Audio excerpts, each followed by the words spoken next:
Hello YouTubers, this is TrainSpectre11 here, and this is part 2 of my introduction video. In my last video, you got to see my custom engines, and I posted that video of the Flying Scotsman from introduction from the Grade Race, and I can't wait to show you my layout video, so let's get started. We'll start here at Knapford Station. We'll end at Knapford Station after this video is done. As you can see, there's Thomas, Flying Scotsman, Gordon, and I'm just going to sit up here. You see, the ones that they're on, that goes right, they start right over here, and they loop into one track, and this track right here, it goes into a tunnel, and I know it's a little dark to see, but that's how you can see it. And it goes right under the bed, and I'll show you where that goes later on. The track goes right over here, and it goes past this siding, and it enters into the car.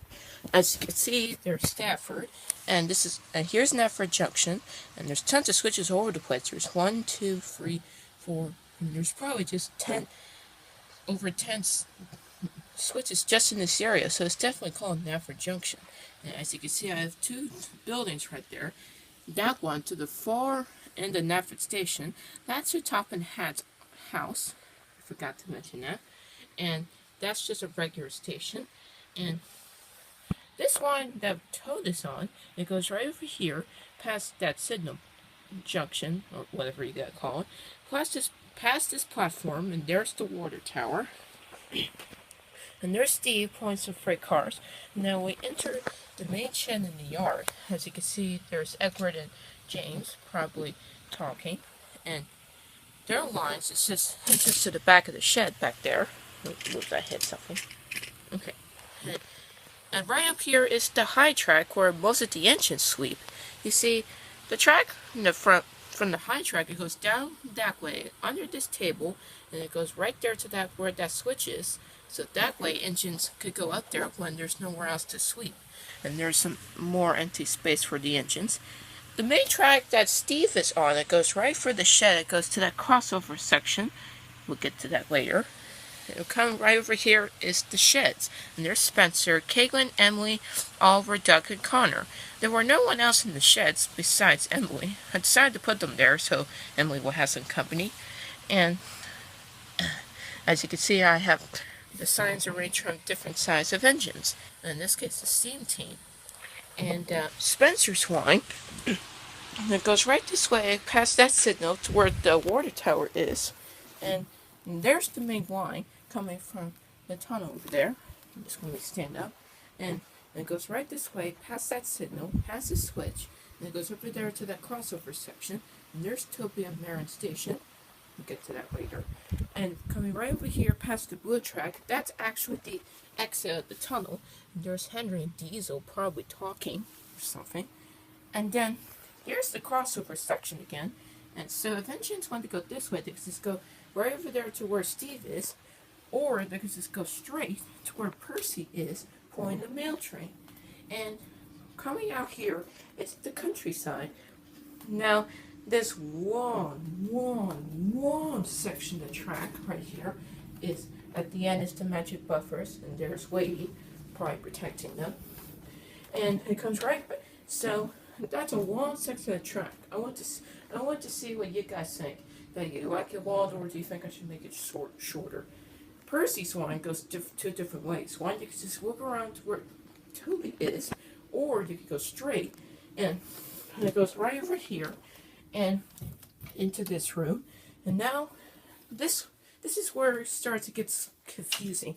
Now, there's standard gauge lines everywhere, and there's narrow gauge lines as well. I decided to do both Trackmaster and Wooden Railway because the Wooden Railway, it's actually the narrow gauge whale. I decided to add the narrow gauge whales because I haven't played with my Thomas Wooden Railway stuff for a while, so I decided myself, what the heck? So I decided to do it. Right there, as you can see, are the sheds, and there's some of the narrow gauge engines probably talking, and that's just some extra sidings. Now, this thing right out here is the ballast welder. I know that the Scarwelly Railway doesn't really have a ballast welder, so I decided to do it since I have a bunch of ballast cars anyway. Now, the narrow gauge whale is just like a big loop, and it starts it ends right over here at the Steamworks, and it goes right over there past that the bookcase, and there's the narrow gauge section of the Steamworks, and it goes right behind there to where Sarhando is with Coco and Mighty Mac, and it goes right under here past this crane, and it goes right over here past these two wines. One wine goes out to the ballast welder, and the other one goes right this way, and it whoops back around to where Skowoli and Bertram is. And that thing right there is actually an oil pump. I'm thinking about in one of my episodes of my series that Percy discovers oil and the island is rich. I want to see what you guys think. So, I know the narrow gauge whale isn't really that big, but it's the best I got. The one from back there from Percy Woods goes right this way, past the narrow gauge whale. Now, this is the only section that crosses the narrow gauge track, and it goes right into the sheds. And it goes right over here, past the airport, and it goes right back there, and it goes to right over here to where Coco is. And there's Hero Paxton at the Steamworks. Now, I did something really cool. Check this out. I made a moving turntable. Isn't that awesome? And it actually spins around. Well, sometimes the track gets messed up there. I want to see what you guys think. And there's Victor and Duke and Peter Salmon. Is that Smudger? I wonder what he's doing there. Probably get prepared after all these years. Victor's line, it goes right back that way. It goes up towards the track, the main line of the narrow gauge railway. This one is sent up here. And then it moves back around, and it goes to that loop roundabout. I know the narrow gauge whale isn't really that big, but it was the best I got, and that's just an extra sighting. Coco's line goes right back through here, and it looks this bend, whoops around this bend, to where the rest of the narrow gauge line goes. And right there at the bottom of the ballast welder is Samson, probably getting some ballast. And then the line goes right back this way to where Percy was, where we were earlier. And then Toby's line, it goes right back there, right back over there to where the Steve was. And if we go straight, it goes right back around. It's like one big loop. So I hope you guys like my layout, and I want to see what you guys think of it. That it's a great layout, or it's just one of the simple ones. See you again next time.